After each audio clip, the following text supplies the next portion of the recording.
Assalamu alaikum wa rahmatullahi wa barakatuh. Que la paix soit sur vous. Aujourd'hui, nous allons traiter d'un sujet qui m'a été demandé par une abonnée et qui peut potentiellement toucher chaque enfant. Il s'agit des moqueries. Que pouvons-nous faire en tant que parents pour outiller nos enfants afin qu'ils puissent gérer au mieux ces situations désagréables, voire pénibles? Tout d'abord, comprenez bien que tout être humain dans ce monde vit des épreuves diverses et variées. Personne ne peut en être épargné. Ceux qui sauront le mieux y faire face seront les mieux armés. Alors, comment préparer son enfant dès son plus jeune âge à subir des moqueries? En tant que parent, vous êtes le modèle de votre enfant. Vos réactions sont observées et souvent reproduites.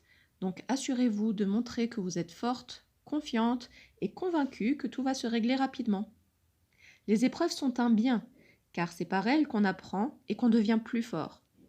Et c'est bien cela que vous devez conscientiser en vous-même pour que votre enfant puisse le conscientiser à son tour et se raffermir. Allez, passons à la pratique. Imaginons que votre fille entre de l'école et vous raconte que son camarade lui a dit qu'elle est moche. Tout d'abord, écoutez bien attentivement votre enfant, puis invitez-la à répondre aux questions suivantes. Ces questions apportent du pragmatisme dans ce flot d'émotions négatives. Tout d'abord, est-ce que c'est vrai que tu es moche? Oui ou non?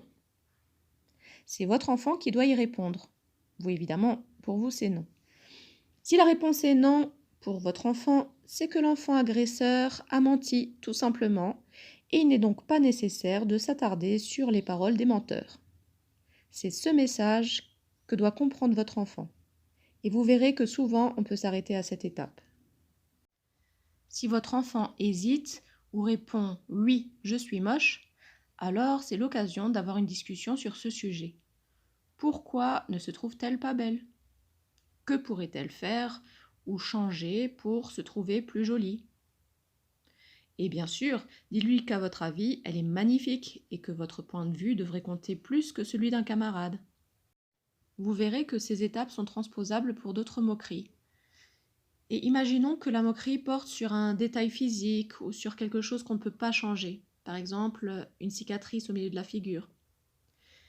Eh bien, c'est l'occasion d'en discuter pour accepter que cela fait partie de soi et qu'on peut en être fier et que la vie est belle malgré tout. Ces étapes ont permis à mes filles de conscientiser les choses en décomposant un problème. Il s'agit d'éloigner les émotions négatives pour les remplacer par de l'assurance. Ainsi, on s'extrait du rôle de victime.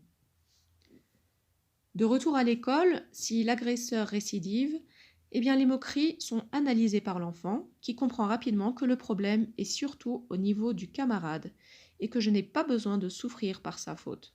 Les moqueries peuvent alors pleuvoir et elles glissent comme sur les ailes d'un canard. L'agresseur finira par trouver une autre proie si votre enfant ne lui accorde plus d'importance.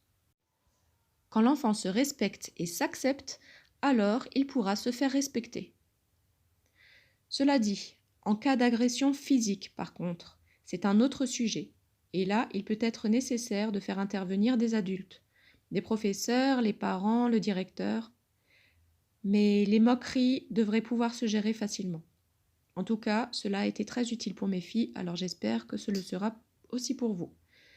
N'oubliez pas de liker et de vous abonner. Et bon courage.